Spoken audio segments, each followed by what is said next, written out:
बिस्मिल्लाहिर्रहमानिर्रहीम। अच्छा जी, वीडियो के सेकंड पार्ट में हम देखेंगे कि जी नॉन फंक्शनल रिक्वायरमेंट क्या होती हैं। नॉन फंक्शनल रिक्वायरमेंट बेसिकली आपके सिस्टम की लिमिटेशन या करेक्टरिस्टिक्स को डिफाइन कर रही होती हैं। ठीक है, नॉन फंक्शनल क्या है कि आपके सिस्टम की कंस्ट्रेंट, लिमिटेशन, करेक्टरिस्टिक्स को, जो कंप्लीट सिस्टम है उसके करेक्टरिस्टिक्स को डिफाइन कर रही होती हैं।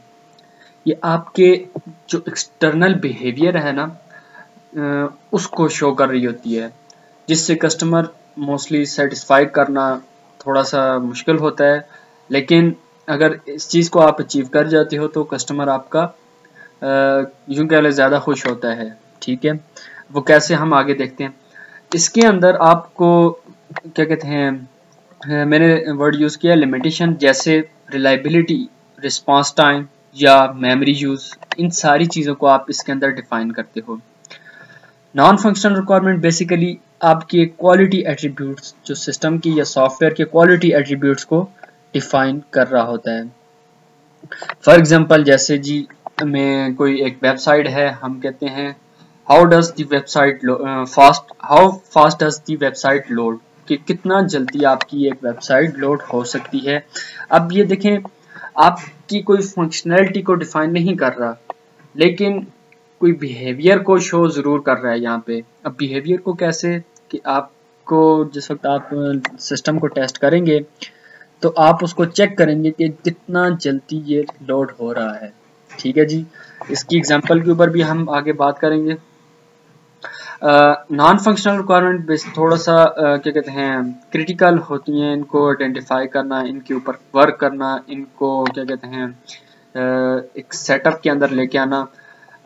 इसकी सबसे बड़ी वजह, क्योंकि आपकी जो एक्सटर्नल बिहेवियर होता है मोस्टली वो डिफरेंट चीज़ों के ऊपर डिपेंडेंट होता है। ठीक है, let's suppose response time, security, क्या कहते हैं मेमोरी यूज, फिर इस तरह इंटरफेस, ये सारी आपकी मुख्तलिफ कंस्ट्रेंट्स होती हैं जिनको आपने अचीव करना होता है। और ऐसा कभी भी नहीं हो सकता कि आपके किसी भी सॉफ्टवेयर के अंदर ये सारी चीज़ें एग्जिस्ट करती हों। ठीक है, तो इसके लिए क्या करना पड़ेगा आपको, कि जब आप नॉन फंक्शनल रिक्वायरमेंट लिख रहे हों तो कस्टमर से उसके हिसाब से आपने जो वो क्या कहते हैं रिक्वायरमेंट्स वो चाहेगा, आपने वही राइट करनी है और उसी के ऊपर काम करना है। इस तरह से क्या होगा, कस्टमर और डेवलपर के दरमियान जो क्या कहते हैं एक डिफरेंस था, क्या कहते हैं वो कम हो जाएगा। एट द एंड कस्टमर क्या कहते हैं जो चीज़ें डिफाइन की होंगी उसी को ही वो टेस्ट कर रहा होगा। तो यहाँ पे कस्टमर और क्या कहते हैं जो चीज़ें खुद बता रहा होगा, एट द एंड उन्हीं को ही आपके क्या कहते हैं टेस्ट करने के बाद उन्हीं को देख के आपको फीडबैक देगा, और देन आपके लिए ये आसानी होगी कि आप जो है जो कस्टमर ने आपको बताया है वही आप अचीव करके उसको दे रहे हो। तो अगर आपके पास क्या कहते हैं आप नॉन फंक्शनल रिक्वायरमेंट को अचीव नहीं कर सकते, आप फेलियर आ रहा है उसके अंदर, तो ये एक पूरे सिस्टम या आप यूँ कह लें आपका सिस्टम किसी काम का या किसी मकसद का नहीं होगा। वो किसी भी तरह से आप उसको यूज़ नहीं कर सकते। कैसे जी, फॉर एग्जांपल अगर एक एयरक्राफ्ट सिस्टम के अंदर आप रिलायबिलिटी को अचीव नहीं कर सकते तो मेरे ख्याल से वो आप उसको सेफली यूज़ भी नहीं कर सकते। वो सिस्टम आपकी किसी अगर रिलायबिलिटी नहीं है उसके अंदर तो क्या कहते हैं आप उसको ऑपरेशन के लिए, सेफ ऑपरेशन के लिए यूज़ भी नहीं कर सकते। ठीक है, इसी तरह से और एग्जांपल है, फॉर एग्जांपल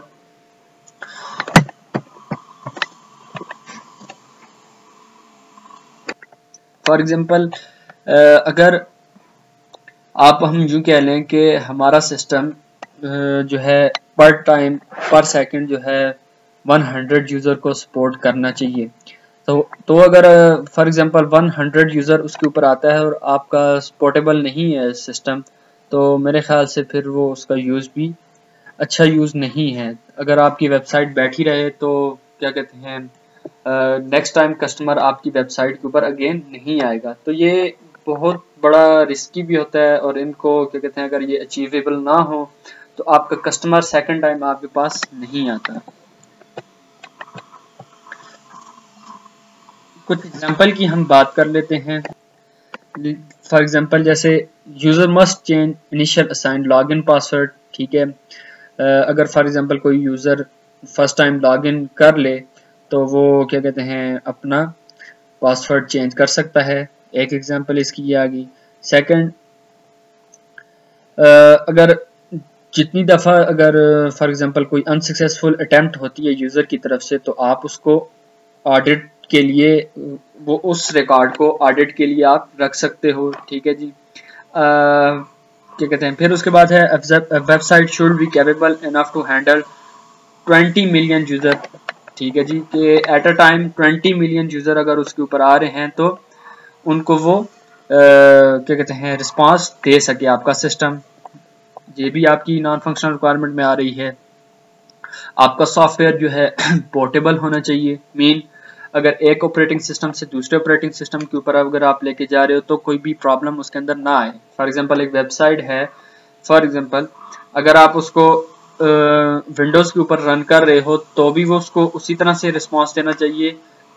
अगर उसको आप एंड्रॉयड के ऊपर रन कर रहे हैं तो भी सेम रिस्पांस होना चाहिए। ऐसा ना हो कि विंडो के ऊपर रन करें तो कोई और रिस्पांस आए और क्या कहते हैं जिस वक्त आप एंड्रॉयड के ऊपर रन करें तो उसका रिस्पांस और हो। तो ये चीज़ें आपकी नॉन फंक्शनल रिक्वायरमेंट के अंदर आती हैं। इसकी एडवांटेजेस क्या होती हैं कि नॉन फंक्शनल रिक्वायरमेंट के अंदर आप जो सिस्टम है वो आपके लीगल रूल्स को फॉलो करेगा, ठीक है जी। ये आपकी रिलायबिलिटी, अवेलेबिलिटी, परफॉर्मेंस को भी जो हमने कंस्ट्रेंट ऊपर डिफाइन की थी, बताई थी मैंने, वो उनको लेके चलेगा ये, ठीक है। ये आपके फॉर एग्जांपल अगर जितना अच्छा आपने नॉन फंक्शनल रिक्वायरमेंट के ऊपर काम किया है तो उससे क्या होगा, गुड यूजर एक्सपीरियंस आपको मिलेगा और क्या कहते हैं ऑपरेटिंग सिस्टम या जो आपका सॉफ्टवेयर है वो इजीली ऑपरेट हो सकेगा। फिर उसके बाद सिक्योरिटी के हिसाब से आप आपकी जितनी भी कंस्ट्रेंट हैं उन सब के ऊपर ये बहुत पॉजिटिव इफेक्ट डालेगा, ठीक है जी, अगर इनके ऊपर अच्छी तरह से आप काम कर लेते हो। मेरे ख्याल से आज के लिए काफ़ी है। नेक्स्ट टाइम हम मज़ीद जो बाकी आपकी टाइप्स रह गई हैं रिक्वायरमेंट, इंजीनियरिंग रिक्वायरमेंट की टाइप्स ऑफ रिक्वायरमेंट रह गई हैं, हम उनके ऊपर काम करेंगे। अल्लाह हाफिज़।